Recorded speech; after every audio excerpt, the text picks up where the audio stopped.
Salut l'artiste. Non t'inquiète, tu rêves pas, aujourd'hui c'est le grand retour des tutos sur notre chaîne YouTube Artefact. Et pour ce grand retour, on a deux promesses à vous faire.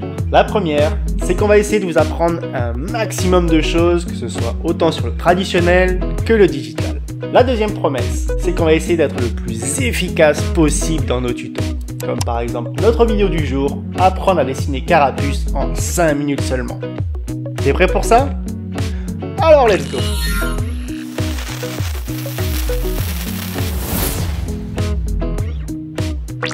Avant de commencer n'importe quel dessin de Carapuce ou autre, il faut bien évidemment un exemple. C'est vraiment pas un choix à prendre à la légère. Sois sûr de maîtriser chaque élément avant de te lancer dans un dessin que tu risques de déchirer dans 2 minutes parce que tu ne comprends pas comment il a été dessiné à la base. Pour le premier retour à nos tutos, on commence fort, avec une position en 3/4. Mais ça va aller, ne t'inquiète pas parce que vient déjà l'étape 2 de notre tuto. C'est le moment le plus important, car c'est cette étape qui va décider si tu souhaites construire la tour de Pise ou la tour Eiffel. Donc premièrement, trouver l'information. Si tu te renseignes un peu sur le Pokémon, tu vas voir par exemple sur sa carte il mesure 50 cm. Ouais, rigole pas, c'est méga important si tu veux le dessiner, par exemple avec d'autres Pokémon ou personnages à l'échelle. Tout simplement pour avoir une illustration réaliste. Deuxièmement, notez ce qui saute aux yeux. La première chose qui peut sauter aux yeux ici, c'est que Carapuce est de 3/4. Si tu connais pas cette expression, sache que c'est entre la position de face et la position de profil. Alors il faut être extrêmement prudent dans la structure de base. Autre chose qui saute aux yeux, notre Pokémon est un peu comme un bonhomme de neige, caractérisé par 2 boules. Les lignes de structure sont homogènes, avec aucune variation dans l'épaisseur du trait. Il a une carapace, une queue et enfin 4 membres avec les bras et les jambes. Ok, cool l'info, on peut attaquer notre croquis alors. Non, pas si vite. Si tu veux vraiment faire les choses à la perfection, surtout si tu débutes le dessin, il va te falloir prendre des mesures. Quand je parle de mesures, j'englobe ici 2 catégories. Premièrement, on va avoir les mesures classiques, faites par exemple avec une règle traditionnelle.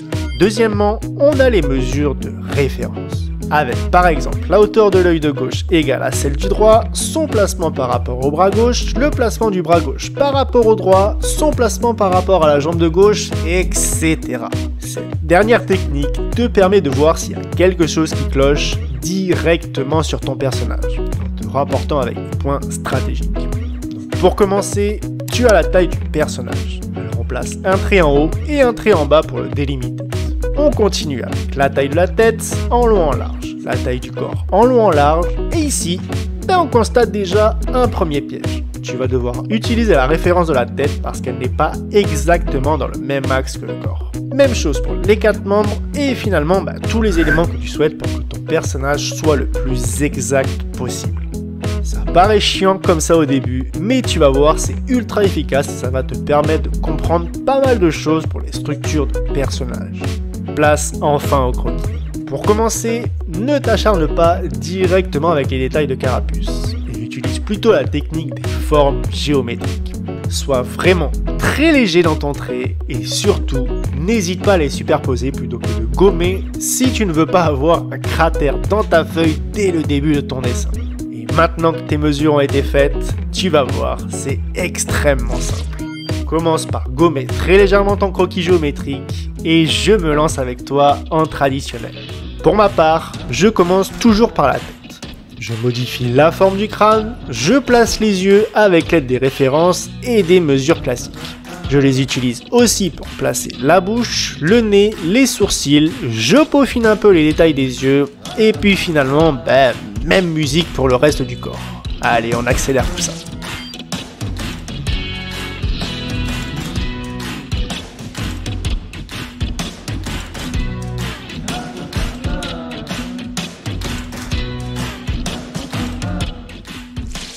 Et voilà, bravo à toi, tu viens de réaliser à la perfection le dessin de Carapuce en position 3/4 si bien évidemment tu as suivi toutes les étapes de ce tuto. En attendant le deuxième épisode sur l'ancrage et la couleur, n'hésite surtout pas à essayer d'autres positions de face, de profil ou de 3/4 en utilisant le même procédé.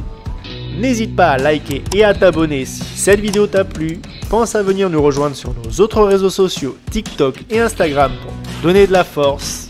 Et à très vite pour de nouvelles aventures.